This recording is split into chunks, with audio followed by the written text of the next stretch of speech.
এখন আমাদেরকে খুব ধৈর্য ধরে এগিয়ে যেতে হবে। অর্থনৈতিক অবস্থা দেশের খুব ভালো না। আপনারা দেখেছেন যে আপনার মূল্যস্ফীতি বাড়ছে, জিনিসপত্রের দাম বাড়ছে।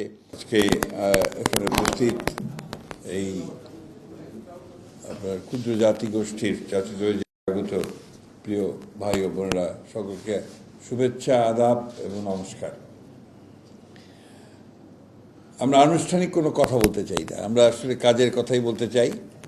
যে কথাগুলো দাদা বলেছেন, দাদা প্রায় সব কথাই বলে দিয়েছেন।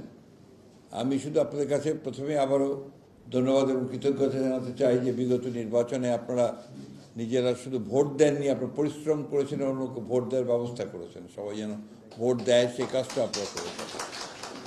এবং শুধু আমার এলাকা নয়, সব এলাকাতেই আপনারা এই কাজটা করেছেন।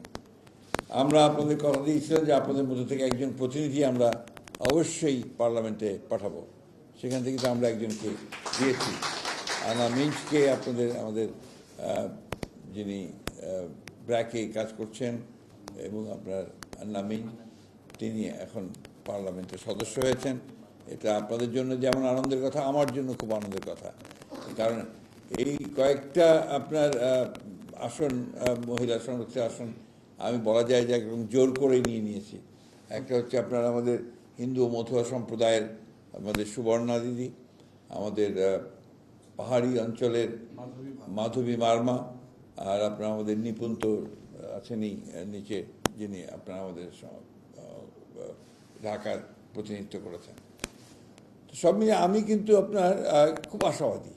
আমি এবারকার যে আমাদের যে পার্লামেন্টে যে প্রতিনিধিত্ব এসছে, সেই পার্লামেন্টে আপনাদের প্রতিনিধি থাকায় সব কিছু মিলিয়ে আমাদের প্রধানমন্ত্রীও কিন্তু অত্যন্ত খুশি যে না, এবার আমার চমৎকার একটা, দেখতেও ভালো লাগছে তো যে বিভিন্ন সম্প্রদায়ের বিভিন্ন গোষ্ঠীর মানুষ আজকে পার্লামেন্টে আছেন, বিশেষ করে মহিলাদের মধ্যে আছেন। এটা একটা খুব আনন্দের কথা। এখন আপনারা নিশ্চয়ই জানেন যে আমরা শুরু করেছি। আমরা যখন কিছুক্ষণ আগে দাদা বললেন যে এমনও হয়েছে যে আপনারা এর আগে যখন বিরোধী দলে ছিলাম তখন সব পালিয়ে বেরিয়েছে, বিভিন্নভাবে আমরা নির্যাতিত হয়েছি, নিপীড়িত হয়েছি। এখন যখন আমাদের একটা সরকার গঠন করতে আমরা সক্ষম হয়েছি, এখন আমাদের দেবার পালা। আমরা এখন বিভিন্নভাবে কিভাবে আপনাদের সম্প্রদায়ের মানুষকে আরও বেশি করে আমরা সাহায্য করতে পারবো, তাদেরকে আমরা বিভিন্ন রকম কর্মসংস্থানের ব্যবস্থা করতে পারবো, সেই চিন্তাগুলো আমরা করছি। আমি অত্যন্ত আশাবাদী যে আমাদের দাদা, বিজন দাদা যে দায়িত্বে আছেন, তিনি একেবারে প্রধানমন্ত্রীর কাছে মানুষ, প্রধানমন্ত্রীর বিশেষ সহকারী। সুতরাং আমাদের এক্সেসটা ওই জায়গায় অনেক বেশি, কিন্তু তাই না? অন্যান্যদের চাইতে আমাদের এক্সেস এখানে অনেক বেশি, কারণ উনি ওই কাজটাই ওখানে করছেন। এবং আমি ওনার যে আপনার যেটাকে আমরা বলি যে প্রশাসনিক যে অভিজ্ঞতা, উনি তো আমাদের একজন সচিবও বটে, যেখান থেকে তিনি দায়িত্ব শেষ করে এখানে যোগ দিয়েছেন। তো সেইভাবে আমরা সরকারের কাছ থেকে কী করে কাজগুলো আদায় করে নিয়ে আসতে হয়, কী করে আপনাদের জন্য একটা দীর্ঘ পরিকল্পনার মধ্যে যাওয়া যায়, শুধুমাত্র শর্ট টার্ম না, লং টার্ম প্ল্যানিংয়ে যাওয়া যায়, কী করে কীভাবে বিভিন্ন পরিকল্পনা দিয়ে আপনাদের জাতি গোষ্ঠীর উন্নয়ন করা যায়, আপনাদের সন্তানদের জন্য একটা ভালো ভবিষ্যৎ তৈরি করা যায়, সেই চিন্তাগুলি আমাদের থাকবে। শুধুমাত্র শর্ট টার্ম নয়, অ্যাডক বেসিসে নয়, শুধুমাত্র যেটা উনি বললেন যে আপনার লোন, শুধু লোন নয়, আমরা আরও বড় করে দেখতে চাই বিষয়গুলোকে।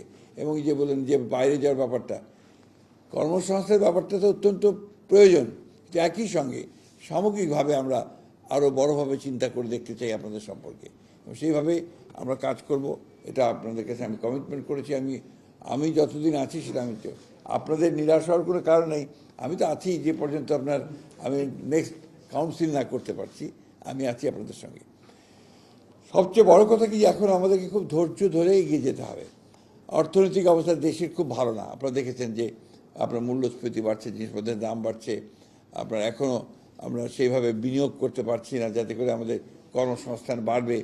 এগুলো শুরু হয়েছে এবং আশা করি সেগুলো আপনার আস্তে আস্তে মোমেন্টাম পাবে।